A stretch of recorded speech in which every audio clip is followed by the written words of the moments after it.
हाँ जी, नमस्कार। कैसे हैं आप सब लोग? होपफुली देखिए बोर्ड चल रहे हैं, आप सब मेहनत कर रहे होंगे, पढ़ रहे होंगे। हमने तो अपने चैनल का नाम भी मेहनत कर ही रखा है और मेहनत कर में आप सबका एक बार हार्दिक स्वागत है। और मेडाइवल हिस्ट्री की लेक्चर नंबर 21 पर हम पहुंच गए हैं, जहां पर हमने जहांगीर को लास्ट लेक्चर में उसके पूर्वी भारत के अभियान और मेवाड़ को उसने कैसे संधि करके मुगल सल्तनत के अधीन किया, इसको समझ लिया था। हमने देखी मुगल सल्तनत से पहले पूरी दिल्ली सल्तनत को पढ़ लिया है और ये मेडाइवल हिस्ट्री हमने शुरू करी थी मुस्लिम आक्रमणों से, और करते करते अभी हम जहांगीर तक पहुंच गए हैं। लेकिन अब ये यात्रा हमारी लंबी रहेगी, क्योंकि जहांगीर के बाद अपने को अभी शाहजहां पढ़ना है, फिर औरंगजेब, फिर उत्तर मुगल काल, फिर मराठा साम्राज्य। तो लास्ट के लेक्चर में हमने पढ़ा था कि अकबर का विद्रोह करके जहांगीर गद्दी पर बैठा 1605 में, और गद्दी पर बैठने के बाद अगर उसके सामने सबसे बड़ी चुनौतियां थी तो वो क्या क्या थी, एक बार लास्ट क्लास का रिवीजन कर लेते हैं, तब आगे बढ़ लेंगे। जहांगीर जब गद्दी पर बैठा तो उसके सामने चुनौतियां थी कि मेवाड़ को मुगलों में मिलाना, इधर अफगान फिर दोबारा अपना एरिया बढ़ा रहे थे, उसको मुगलों के अधीन करना, और ये दक्षिण भारत का एरिया मुगलों के अधीन करना। बाकी सारा एरिया का जो कंट्रोलर था वो जहांगीर था। उसने अफगानों को भी जीत लिया, मैंने तुम्हें लास्ट क्लास में बताया था। उस्मानों का उन दिनों सरदार था उस्मान अली। अफगानों का उस्मान अली से कौन जीत जाते हैं? इस्लाम खान। इस्लाम खान को कौन भेजता है जीतने के लिए? जी जहांगीर भेजता है, और इस्लाम खान जीत जाते हैं।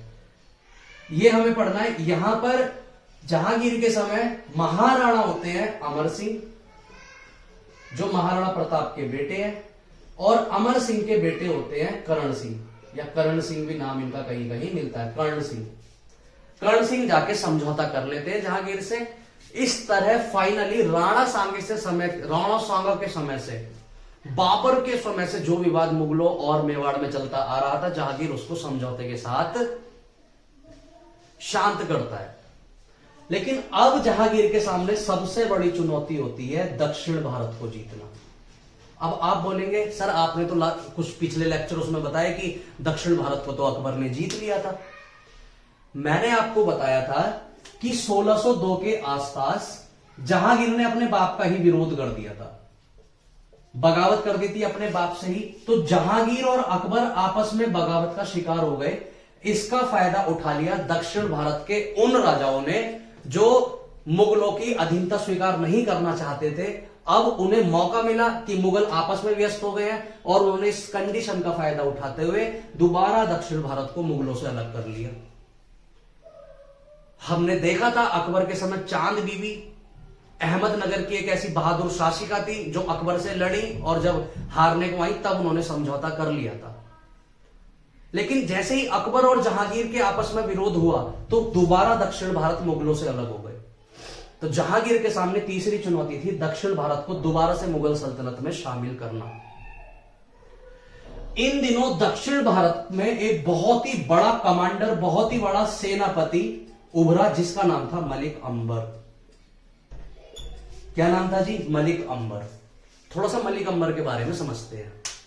मलिक अंबर यूथोपिया में जन्मा था। अफ्रीका अगर कॉन्टिनेंट आप पढ़ेंगे, Morocco, Ethiopia, Nigeria, Kenya, Cambodia, ये युगांडा, साउथ अफ्रीका, ये सारे देश ऐसे जो अफ्रीका में पड़ते हैं। तो अफ्रीका में एक कंट्री है जिसका नाम है यूथोपिया। यूथोपिया में ये जन्मा, और मलिक अंबर बड़े ही गरीब परिवार का था।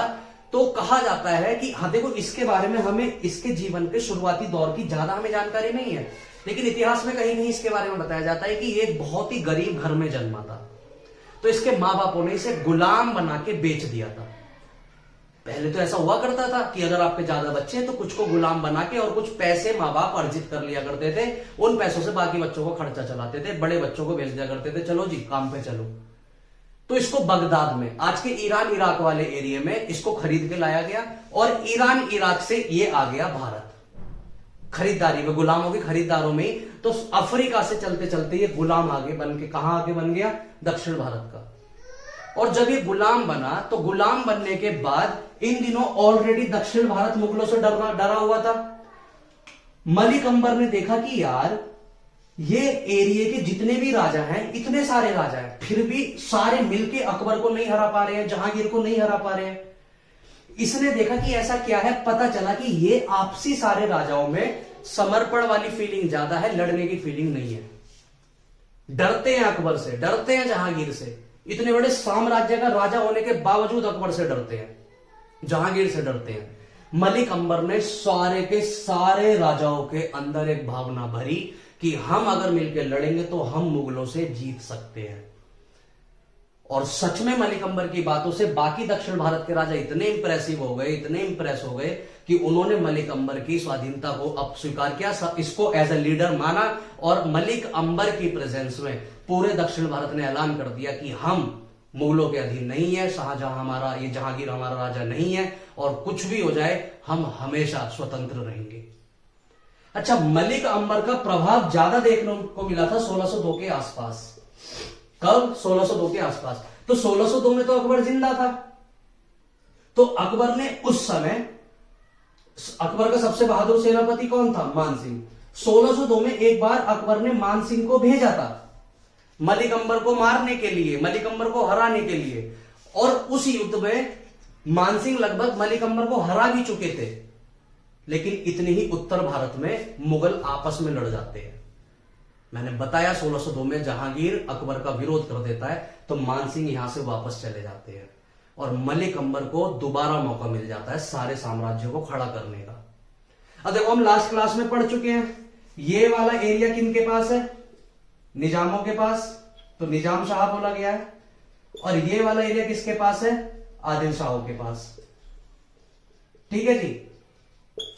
अब जब 1605 में जहांगीर राजा बना, तो इन सब ने मिलके अपना लीडर लगभग मान लिया मलिक अंबर को, और मलिक अंबर ने बोला कि जहांगीर, हम दक्षिण भारत को तेरा बिल्कुल भी तेरे से जोड़ के नहीं मानते, हमारा दक्षिण भारत अलग है, कुछ भी हो जाए हम मुगलों की स्वाधीनता स्वीकार नहीं करेंगे।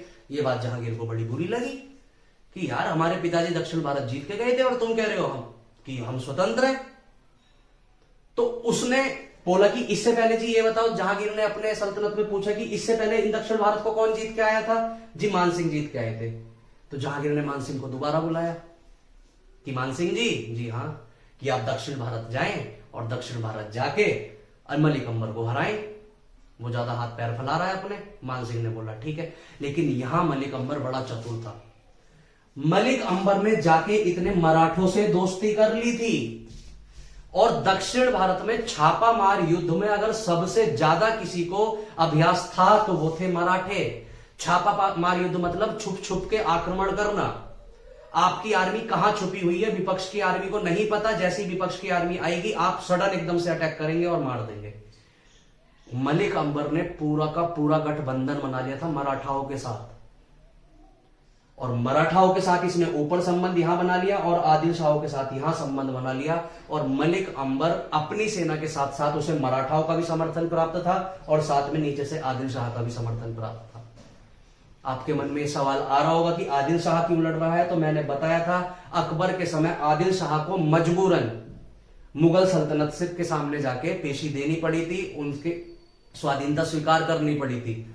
लेकिन एक राजा कभी भी नहीं चाहेगा मैं किसी राजा के अंडर में काम करूं। सारे राजा चाहेंगे मैं स्वतंत्रता से काम करूं, मेरे पे किसी का प्रेशर ना रहे। तो आदिल शाह पे ये मौका था कि मैं मलिक अंबर का साथ दूं और मलिक अंबर के साथ उत्तर भारत के राजाओं मुगल सल्तनत से लड़ूं और दोबारा अपनी राजशाही को अलग कर लूं। इसलिए इन्होंने मलिक अंबर का साथ दिया।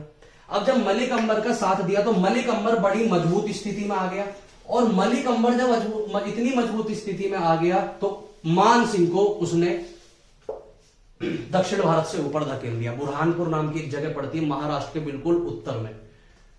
मान सिंह जीत ही नहीं पाए और मान सिंह को बुरहानपुर भेज दिया। और यहां पर दिखता है कि मलिक अंबर कितना मजबूत हो चुका था कि उसने मान सिंह जैसे महान योद्धा को दक्षिण भारत से हरा के भेज दिया। यह बात पता चली जहांगीर को कि यार, मेरा सेनापति तो नीचे जाके हल्ला बोल ही नहीं पा रहा, क्रेज मचा ही नहीं पा रहा, दबदबा बना ही नहीं पा रहा।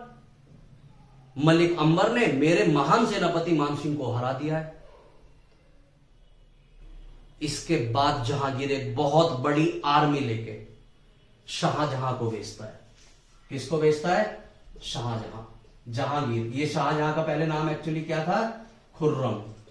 खुर्रम को भेजता है, और खुर्रम इस बार आता है पूरी की पूरी प्लानिंग के साथ। इस बीच दक्षिण भारत में एक चीज गलत घट जाती है। वो गलत चीज क्या घटती है कि जब मान सिंह को मलिक अंबर हरा देता है ना, तो मलिक अंबर के अंदर गुरूर आ जाता है। और आप जानते हैं जिस भी इंसान के अंदर गुरूर आ गया, वो कितना ही पावरफुल क्यों ना हो, उसके पतन के दिन शुरू हो जाते हैं। मलिक अंबर ये भूल चुका था कि अगर मैं मान सिंह को हरा पाया, मुगलों को हरा पाया, तो उसमें बहुत बड़ा योगदान नीचे से आदिल शाही ने दिया है और इधर से मराठाओं ने दिया है। लेकिन जब थोड़े दिन मलिक अंबर को शासन में हो गए, तो उसने मराठाओं की सुननी बंद कर दी। अपने आप को वो दम्भी समझने लगा, अपने आप को सबसे बड़ी सत्ता समझने लगा, मेन लीडर अपने आप को समझने लगा, और मराठाओं की बात उसने सुनने बंद कर दी, आदिल शाह की बात सुननी बंद कर दी। अब धीरे धीरे दक्षिण भारत, जिसने तीनों ने मिलकर कभी मुगलों को हराया था, उनमें फूट डलने लगी। क्यों फूट डलने लगी? क्योंकि मलिक अंबर धीरे धीरे पावरफुल हो रहा है और वो मराठा और आदिल शाह को कुछ नहीं समझ रहा। इसका फायदा उठा लिया मुगलों ने। मुगलों को पता चला कि अभी दक्षिण भारत में कौतूहल मचा हुआ है, आपस में लड़ रहे हैं, यही सटीक मौका है, जाओ और दक्षिण भारत पर अटैक कर दो। दक्षिण भारत की इस बार जिम्मेदारी दी गई शाहजहां को। शाहजहां एक भरपूर तगड़ी आर्मी लेके, वेल ऑर्गेनाइज्ड आर्मी लेके, प्रशिक्षित आर्मी को लेके अटैक करता है, और यहां पर मलिक अंबर को मुंह की खानी पड़ी। मलिक अंबर इस युद्ध में क्या हो जाता है? हार जाता है। मलिक अंबर युद्ध में हारता है और समझौता करने पर विवश हो जाता है। समझौते तो मलिक अंबर कर लेता है, लेकिन उसके बाद भी मलिक अंबर कहीं ना कहीं अंदर ही अंदर अपनी आर्मी दोबारा गठित कर रहा होता है मुगलों को मारने के लिए। मलिक अंबर देखो ऐसा राजा था जो कभी भी किसी के अधीन नहीं रह सकता था, उसको हमेशा इंडिपेंडेंटली रहना था। लेकिन जब मलिक अंबर शाहजहां द्वारा हारा, तो मलिक अंबर को कुछ समय के लिए समझौता करना पड़ा, और कुछ समय समझौता करने के बाद इसने धीरे धीरे गुपचुप अपनी एक नई आर्मी बनानी शुरू करी, तगड़ी वाली। ये बात फिर से जहांगीर को पता चली। ये बात फिर जहांगीर को पता चली कि यार अभी तो मलिक अंबर को हम हरा के आए और उसने समझौता करा है, और हमारे पीछे वो फिर दोबारा से आर्मी बनानी शुरू कर दी है उसने। ये क्या बात हुई भाई? पता चला कि पहले जिन जिन इन दक्षिण भारत के साम्राज्य में फूट डली थी, मलिक अंबर दोबारा उनसे जाके दोस्ती कर रहा है, और जैसे पहले तीनों की सेना ने मिलकर मान सिंह को पीछे धकेला था, वैसे ये दोबारा से तीनों मिलकर मुगलों को फिर पीछे धकेलना चाहते हैं दक्षिण भारत से। जहांगीर ने बोला यार गड़बड़ी हो जाएगी, बड़ी मुश्किल में हमने मलिक अंबर को हराया है। जहांगीर दोबारा एक ताबड़तोड़ अटैक करता है, और फिर दक्षिण भारत के तीनों की आर्मी, तीनों आर्मी मतलब कौन कौन सी? एक निजाम शाहों की आर्मी, निजाम शाही की आर्मी का ये कौन है? मलिक अंबर राजा जो नेतृत्व कर रहा है। एक आदिल शाहों की आर्मी, आदिल शाही, और उस समय गद्दी पर कौन बैठा था? आदिल शाह द्वितीय, जो लगातार मलिक अंबर की इस बार फिर मदद कर रहा था। और तीसरे मराठा, ये मराठा लगातार फिर मलिक अंबर की मदद करने लगे थे। क्यों कर रहे थे? क्योंकि ये ज्यादा दिनों तक मुगलों के अधीन नहीं रह सकते थे। ये बात जैसी जहांगीर को पता चली, जहांगीर फिर दोबारा शाहजहां को भेजता है, और शाहजहां फिर दोबारा इन तीनों की त्रिपक्षीय आर्मी या त्रिगुट आर्मी को फिर हराता है। त्रिगुट आर्मी को फिर हराता है। हराने के बाद जहांगीर देखो सेम अकबर की पॉलिसी पे चलता था कि अपने दुश्मनों को मार तो दो, हरा दो, लेकिन कभी भी उनके साथ अभद्र व्यवहार मत करो। आप किसी से अभद्र व्यवहार करेंगे, आप उसकी नजरों में गिर जाएंगे। वो जीवन भर ठीक है आपसे बात करेगा, लेकिन आप उसके और नजरों में अगर जो इंसान गिर गया, फिर वो चाह के भी कभी नहीं उठ पाता। जहांगीर भी जानता था कि ठीक है पूरे भारत का सबसे बड़ी सत्ता मेरे हाथ में, लेकिन जो छोटे राजा हैं उनकी भी अपनी इज्जत है, उनका भी अपना सम्मान है। इसलिए जब ये सारे दूसरी बार फिर हारे हैं, तब भी जहांगीर ने सबके साथ अच्छे से व्यवहार किया। जहांगीर चाहता तो इनको कटवा देता, कटवा के अलग कर देता, लेकिन जहांगीर ने इनको हराने के बाद फिर इनके साथ वही सलूक किया जो अकबर करता था बाकी सारे राजाओं के साथ। फिर दोबारा सारी सेना झुक गई, लेकिन मलिक अंबर फिर भी नहीं माना। इतने आ गया 1622। क्या आ गया जी? इतने 1622। 1622 में मुगल सल्तनत का सबसे खराब पीरियडों में से एक का समय था। क्या क्या होने लगा जी? एक तो उधर काबुल कंधार की साइड में ईरान के लोग काबुल कंधार में घुसने लगे, तो जहांगीर को वहां पे अपनी आर्मी भेजनी थी। दूसरा 1622 में शाहजहां ने जहांगीर का विरोध कर दिया था। शाहजहां ने अपने बाप जहांगीर का ही विरोध कर दिया गद्दी के चक्कर में। दूसरा यहां पर मुगल सल्तनत की समस्या खड़ी होगी कि बाप बेटों में फिर विद्रोह हो गया, जैसे जहांगीर ने कभी अकबर के खिलाफ किया था। और तीसरी सबसे बड़ी समस्या कि 1622 के बाद जहांगीर बीमार रहने लगा। जब जहांगीर बीमार रहने लगा तो अब वो प्रशासनिक कार्यों में इतना एक्टिव नहीं हो सकता था। फैसले लेने, जब भागा दौड़ी करनी, इन सारे कामों को जहांगीर अब नहीं कर सकता था। अब जब जहांगीर नहीं करेगा, सारे राजाओं वाले फैसले, प्रशासनिक फैसले अगर जहांगीर नहीं लेगा तो सवाल आता है कौन लेगा। बेटे ने विरोध कर दिया है, बेटे से लड़ना है, तबीयत खराब है, उधर काबुल कंधार वालों ने अटैक कर दिया है, कैसे निपटे। ये कुछ 1622 की समस्या थी जहां पर जहांगीर व्यस्त हो गया और मलिक अंबर को फिर दोबारा समय मिल गया दक्षिण भारत को आजाद कराने का। और जब तक मलिक अंबर 80 साल की उम्र के बाद मरा नहीं, तब तक दक्षिण भारत फिर दोबारा कभी मुगलों के कब्जे में नहीं आया। तो जहांगीर ने प्रयास भले ही किया दक्षिण भारत को जीतने का, लेकिन वो दक्षिण भारत को जीत नहीं पाया। आपने देखा उसने पहले मानसिंह को भेजा, मानसिंह को धकेल के बुरहानपुर में धकेल दिया गया। देन उसके बाद शाहजहां आया, शाहजहां ने भले तीनों को झुका दिया, लेकिन मलिक अंबर ने फिर दोबारा युद्ध करा, फिर इनकी आर्मी बनाई, फिर शाहजहां ने हराया, भले ही हराया, लेकिन जब ऊपर 1622 में शाहजहां ने जाके अपने बाप का विरोध कर दिया तो मलिक अंबर को फिर से टाइम मिल गया और मलिक अंबर ने फिर दोबारा दक्षिण भारत की आर्मी को इकट्ठा करके मुगलों के खिलाफ जंग छेड़ दी। और 1622 से करते करते 1628 में जहांगीर की बीमारी से हो गई मृत्यु। उसके बाद गद्दी पर बैठा शाहजहां। जब हम शाहजहां को आगे पढ़ेंगे हम फिर समझेंगे कि शाहजहां के सामने भी सबसे बड़ा जो चैलेंज था वो था दक्षिण भारत को कंट्रोल में करना। देख रहे हैं जी। हालांकि अकबर दक्षिण भारत के राजाओं की नींव तोड़ के चला गया था, लेकिन इकलौते एक शासक मलिक अंबर ने पूरे मुगल सल्तनत के नाको तले चने चबवा दिए थे। बड़ा ही बहादुर सेनापति था। क्यों बन पाया? क्योंकि गरीबी परिवार में से आया था, मेहनत करना जानता था, पैसों की कीमत जानता था, बुरे दिन देखे थे, इसलिए इतना बहादुर बना। ठीक है जी। तो ये शाहजहां के सामने 3 प्रॉब्लम थी। शाहजहां बार बार नाम निकल रहा है। जहांगीर के सामने 3 प्रॉब्लम थी। एक, मेवाड़ को उसने मिला लिया, अफगानों को जीत लिया, लेकिन दक्षिण भारत का जो पूरा ये सिलसिला था उसको जहांगीर शांत नहीं कर पाया था। आगे शाहजहां ने क्या करा वो शाहजहां को हम पढ़ लेंगे। तो जहांगीर की ये युद्ध पॉलिसी थी। अब हम जहांगीर के बारे में देखो, जहांगीर की लव स्टोरी बड़ी बढ़िया है। अब जहांगीर के बारे में थोड़ा उसका जीवन यापन हम पढ़ते हैं। ठीक है, युद्ध तो हमने पढ़ लिए। देखो जहांगीर का जन्म कब हुआ था जी? 1559 में। कब हुआ था? 1559। ठीक है। इसके पिता कौन थे? अकबर। हालांकि हम पहले पढ़ चुके हैं, लेकिन एक बार रिवीजन हो जाएगा। माता जी इसकी कौन थी? हरकाबाई। ठीक है। देखो शुरुआती दिनों से ही जहांगीर पक्का अव्वल दर्जे का अय्याशी था। दारू में मगन रहना, प्रेमिकाओं के साथ हाथ पकड़ पकड़ के घूमना, ओए होए, फुल मौज काटता था, अंधी। अब अकबर जानता था कि मेरा सबसे बड़ा पुत्र जहांगीर है, आने वाले समय में गद्दी का राजा इसको बनना है।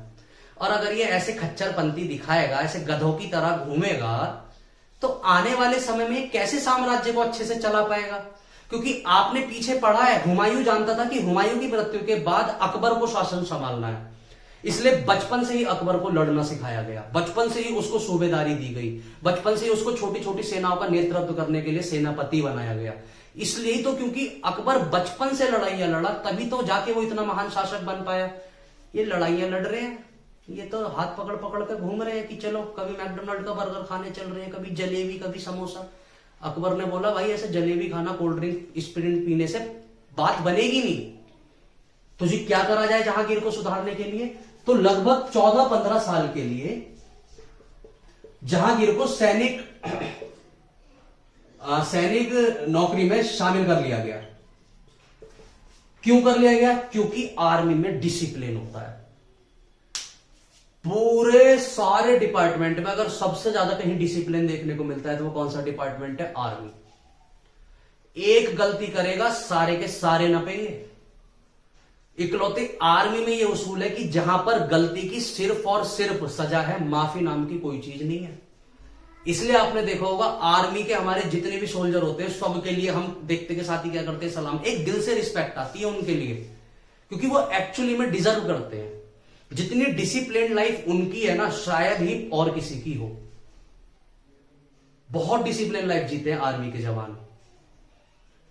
अकबर भी जानता था कि अगर इसे लाइन पे लेके आना है तो इसे सैनिक में इसकी भर्ती करवा दो। कुछ दिनों सेनापति के अंदर रहेगा, अंडर में रहेगा, सीखेगा डिसिप्लिन, सुबह टाइम से उठे करेगा, जिम पिम मारेगा, डोले सोले बनाएगा और रोटी पानी बनाना सीखेगा ढंग से, थोड़ा अपने आप को मजबूत बनाएगा, तब आगे जाके राजा बन पाएगा। ऐसा ना कि बनना राजा है पालनों में घूम रहा है लल्ला लल्ला लोरी, क्या होगा? आगे जाके जरा सा बुखार आया बेड पे लौट जाएगा 4 दिन। और शुरू से ही अगर बुखार में तलवार चलाएगा तो राजा बनने के बाद ही बुखार भी आ गया, है चलो कोई नहीं है, जाओ युद्ध पे लड़ेंगे। अकबर जानता था कि शुरू से इसको सिखाया जाए, कुछ इसको मजबूत बनाया जाए। तो 14 साल के लिए इसको कहां भेज दिया गया? सैनिक नौकरी में। इसलिए क्योंकि शुरू से ही जहांगीर अकबर और हरका भाई के अंडर में ज्यादा नहीं रहा, इसलिए इसका अकबर से लगाव कम था, लड़कियों से लगाव ज्यादा था।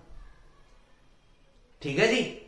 अब हुआ क्या? जब ये 14-15 साल बाद वापस आता है तो भाई अकबर का सबसे बड़ा बेटा, सबसे जो उसकी प्रिय रानी थी हरका बाई, उनके द्वारा जन्मा बेटा, तो इसके लिए न इज्जत कुछ और थी, प्रेम कुछ और था अकबर के मन में इसको लेके। तो जब ये 14-15 साल बाद आया तो जहांगीर के वापस लौटने की खुशी में एक समारोह रखा गया, बड़ा सा फंक्शन, पार्टी, दारू पार्टी रखी गई बढ़िया वाली। ठीक है। अब जहांगीर बराबर में बैठा है, इधर बीच में मेन सिंहासन पर बैठा है अकबर, और सामने पूरा अरेंजमेंट किया गया बढ़िया से, ऑर्केस्ट्रा चला। ऑर्केस्ट्रा का मतलब समझते हो? लेडीज का डांस। देखो पहले राजाओं महाराजाओं के यही मनोरंजन के तरीके हुआ करते थे। अब अकबर के सामने, उससे पहले कभी भी अकबर समारोह किया करता था ना, तो अकबर को सबसे अच्छा जो डांस लगता था वो लगता था नूर खान अरगन का। एक डांसर थी जिनका नाम था नूर खान अरगन। अकबर के सामने इससे पहले जितने भी फंक्शन हुए थे सब में जो डांस की परफॉर्मेंस दिया करती थी वो दिया करती थी नूर खान अरगन। लेकिन इस बार जब जहांगीर का वेलकम हुआ तो इसमें कुछ स्पेशल था। इसमें क्या स्पेशल था कि इस बार जब अकबर और जहांगीर एक साथ बैठे थे तो नूर खान अरगन की बेटी भी आई हुई थी इस बार डांस करने, जिसका नाम था नादिरा। क्या नाम था जी? नादिरा। अब नादिरा ने और नूर खान अरगन ने जब जहांगीर और अकबर के सामने डांस करा तो जहांगीर तो वही लफंडर इंसान, उसका नादिरा पे दिल आ गया। अभी तुम देखते रहो इसके साथ, अब देखो इसकी अय्याशी शुरू होंगी। अब कितना बड़ा अय्याश था ये, इसका नादिरा पे दिल आ गया। अब ये अकबर को बताए तो कैसे बताए? बोलेगा 14 साल बाद तो अब आया हूं, जैसे पापा को पता चलेगा आते के साथ ही फिर उल्टे काम कर रहा है, पता चला इस बार 15 साल के लिए फिर भेज दें। तो इसने शुरुआत में अपने पिताजी को बताई नहीं कि पापा अटैचमेंट हो रहा है। अच्छा, अकबर भी नादिरा के डांस से इतना खुश हुआ, इतना खुश हुआ कि इसको एक टाइटल दिया नादिरा को। क्या? अनारकली। क्या टाइटल दे दिया? अनारकली। खिला हुआ अनार। कली का मतलब क्या होता है? खिला हुआ। फूल के नीचे जो कली होती है वो बता रही होती है कि फूल खिलने वाला है या खिल चुका है। ऐसी खिले हुए अनार को बोलते हैं अनारकली।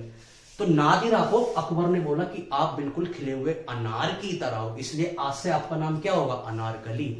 तब नादिरा किस नाम से जानी गई? अनारकली।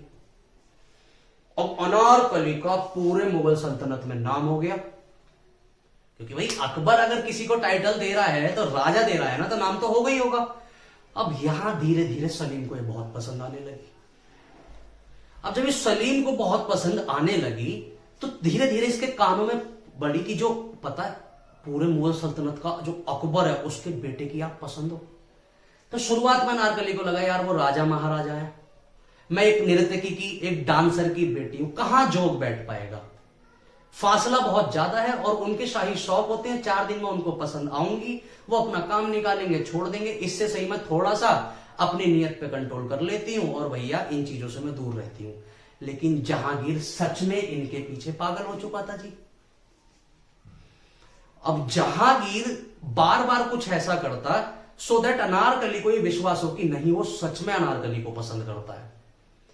कुछ समय बाद जहांगीर के द्वारा करे गए प्रयासों से अनारकली को भी ऐसा लगने लगा कि हाँ यार, जहांगीर सच में मुझसे मोहब्बत करता है।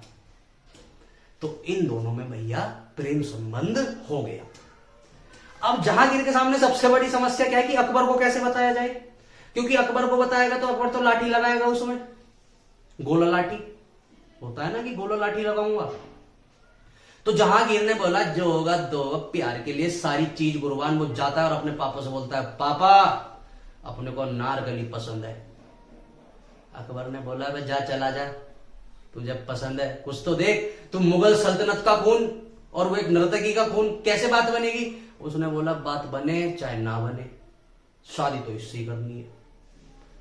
अब अकबर ने चेतावनी दे दी जहांगीर को कि या तो मान जा, तेरे पहले भी ऐसे कारनामे थे जो तुझे 14 साल के लिए मैंने वहां भेजा, फिर तू उल्टे काम कर रहा है, ये सारे उल्टे काम करेगा तो तू सल्तनत कैसे संभालेगा। जहांगीर ने बोली सब समझ जाएगी पापा, नो टेंशन, 2 पैक तुम लेके बैठो, 2 पैक मैं लेके बैठता हूं, सल्तनत अपने आप चली चलाइए, क्या बात कर रहे हो तुम।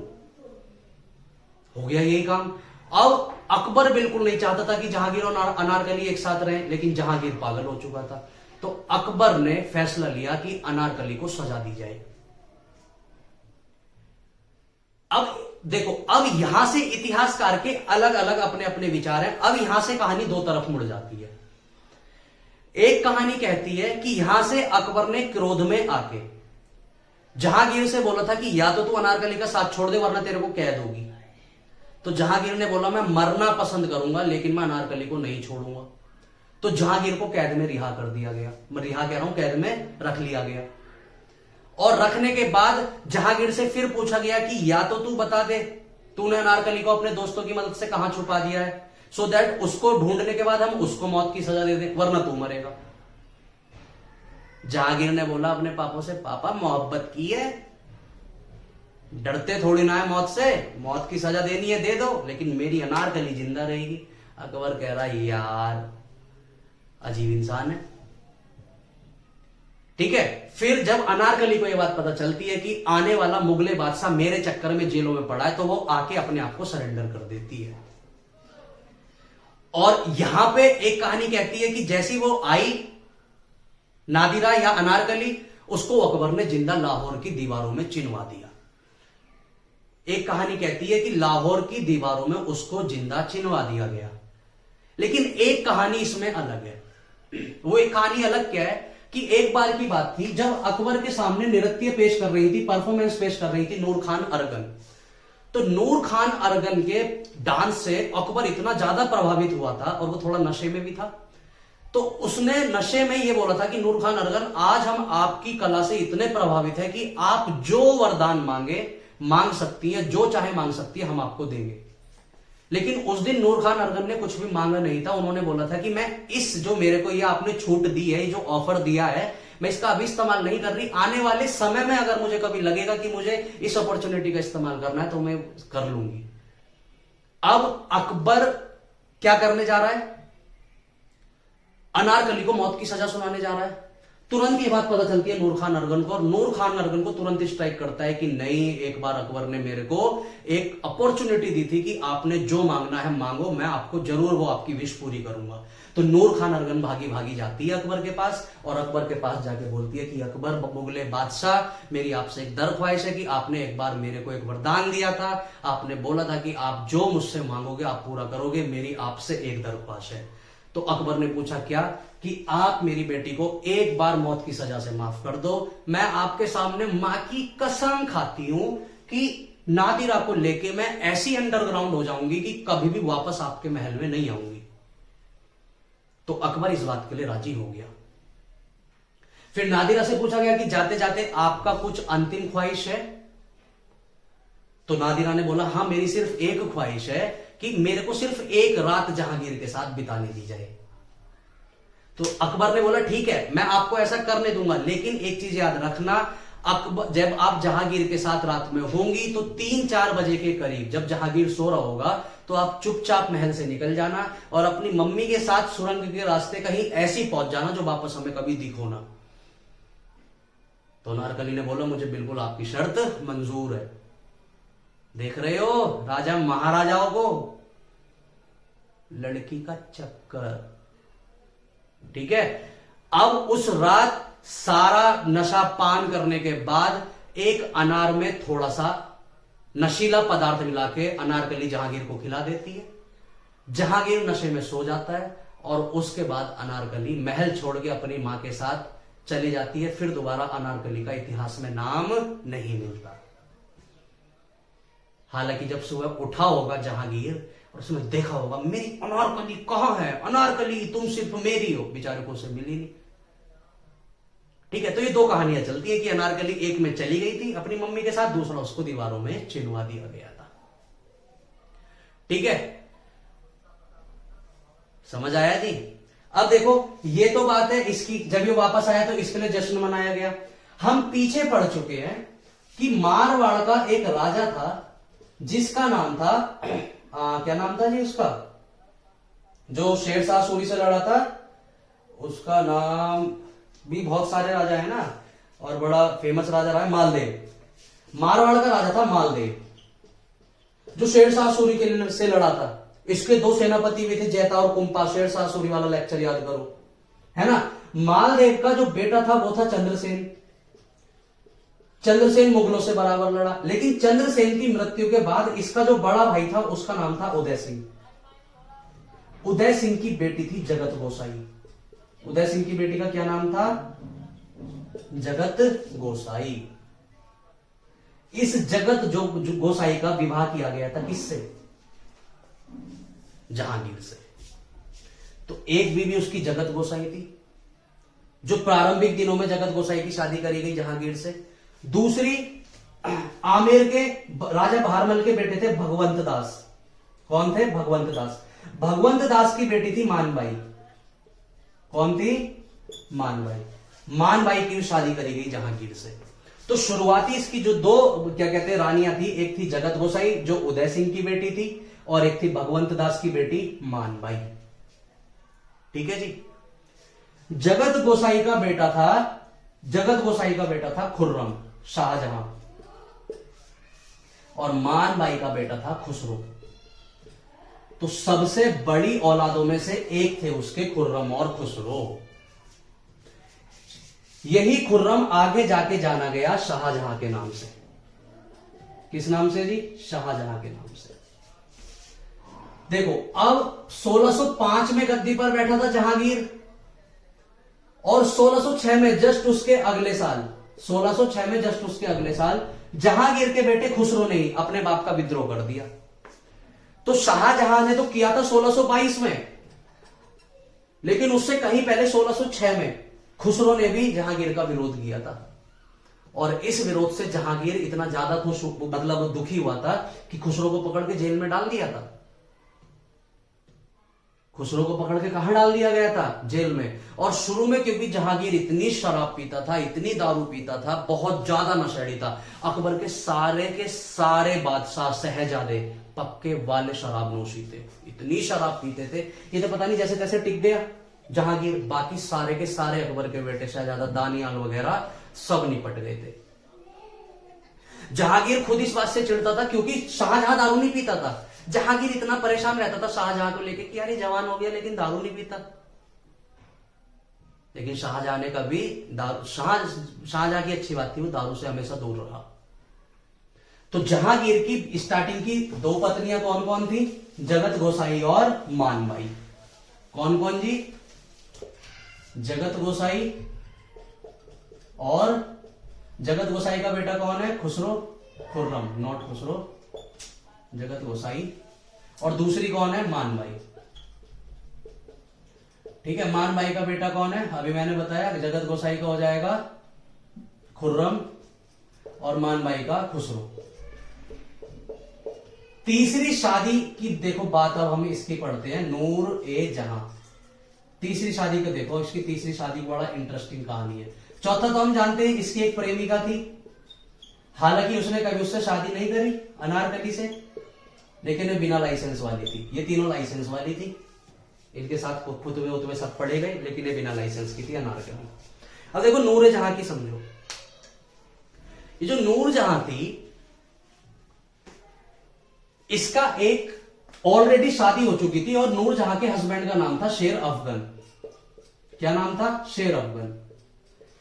इतिहास में बताया जाता है कि नूर जहां जहांगीर को पसंद थी, इसलिए उसने शेर अफगन को मरवा दिया था। जब शेर अफगन को मरवा दिया गया तो नूर जहां जो थी वो क्या हो गई? विधवा हो गई। और विधवा होने के बाद इनको मुगलों, जो ये मुगल एम्पायर था पूरा, वहां पर रानियों की देखरेख के लिए लाया गया। किसके लिए लाया गया?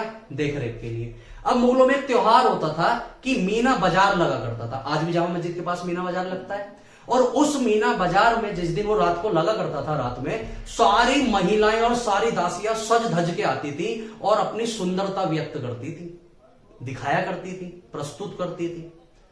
अब उस दिन मीना बाजार लगा हुआ था, और मीना बाजार में सारी महिलाएं बड़ी सज धज के आ रखी थी। अब आप आगे समझ गए होंगे, जहांगीर जैसा वहां पर पक्का अय्याश राजा बैठा हुआ था। अब नूर जहां वहां पर बड़ी सज धज के आई, बड़ी सज धज के। जहांगीर की नजर पड़ी, भाई ये कौन है? तो उसने बुलाया, ये गई वहां पे। तो उन्होंने, जहांगीर ने बोला, यार बड़ी अच्छी लग रही हो, क्या बात है? तो पता है ये क्या बोलती है कि बादशाह साहब, अभी तो आपने सिर्फ हमें बाजार में आते हुए देखा है, जिस दिन आपने हमें दुल्हन की तरह सजते हुए देख लिया ना, आपके तीतर उड़ जाएंगे। अब जहांगीर अंदर ही अंदर खुश हो रहा है, ओए होए होए, अभी इतनी सुंदर लग रही है, दुल्हन में तो कितनी बढ़िया लगेगी। तो क्योंकि महल में उस दिन सबसे अच्छी यही लग रही थी, पूरे मीना बाजार के महल में, तो उस दिन जहांगीर ने पहले इसको टाइटल दिया नूरे महल, कि आप इस महल का नूर हो, आप इस महल की चमक हो। लेकिन नूरे जहां ने बोला कि जहांगीर यार, क्या महल की नूर बता रहे हो हमें? हम पूरे जहान की नूर है। अभी तो तुमने सिर्फ मुझे साड़ी में देखा है ना, जिस दिन हमें लाली लिपस्टिक लगा के, पूरी तरह बिंदी आई लाइनर लगा के देख लिया ना, उस दिन पागल हो जाओगे। जहांगीर के मन में लड्डू फूट गए। जहांगीर ने ऐलान कर दिया कि मैं नूर ए महल से शादी करूंगा। अब शादी करने के बाद वो जहांगीर की रानी बन गई। तो शादी करने के बाद बोला कि नूर ए महल से काम नहीं चलेगा, आप सिर्फ महल का नूर नहीं हो, आप पूरे जहान का नूर हो। इसलिए टाइटल बदल के क्या कर दिया गया? नूर ए जहां। ये देखो, ऐसे राजा हैं कि लगातार टाइटल दिए जा रहे हैं रानियों को। एक बाबर था जो अपनी आत्मकथा में लिख के गया कि अगर किसी को अच्छा सुल्तान बनना है, बादशाह बनना है, तो उसे भोग विलास और एकांतवास से दूर रहना चाहिए। ये एकांतवास से दूर है, ये भोग विलास से तो और पकड़ पकड़ के ला रहा है सबको। अबे चार तो इसकी सिर्फ फेमस वाली थी, जिन्होंने इतिहास में इतना नाम कमा दिया, जिनका जिक्र नहीं मिलता उतनी तो पता नहीं कितनी होंगी वो तो। अब कल की क्लास में हम नूर जहां के बारे में पढ़ेंगे कि जब जहांगीर बीमार पड़ा तो नूर जहां ने कुछ ऐसा क्या किया जो शाहजहां को पसंद नहीं आया, और फिर जहांगीर और शाहजहां में विरोध हुआ। फाइनली 1628 में जहांगीर की मृत्यु के बाद शाहजहां गद्दी पर बैठा। ठीक है, तो आज हमने बेसिकली उसका दक्षिण भारत का अभियान पढ़ा, उसके बाद उसका प्रारंभिक जीवन पढ़ा, और फिर उसका वैवाहिक जीवन पढ़ा। ठीक है जी। उसके बाद थोड़े से इसके समाज सुधार भी पढ़ने हैं हमें। ऐसा नहीं है जहांगीर ने सारे उल्टे काम किए थे, समाज सुधार भी बहुत किए थे। न्याय व्यवस्था, कुर की व्यवस्था, नाक कान काटने की व्यवस्था, चित्रकला को वो बहुत आगे लेके गया। वो सब बात भी हम इसकी पढ़ लेंगे। ठीक है जी, चलिए धन्यवाद।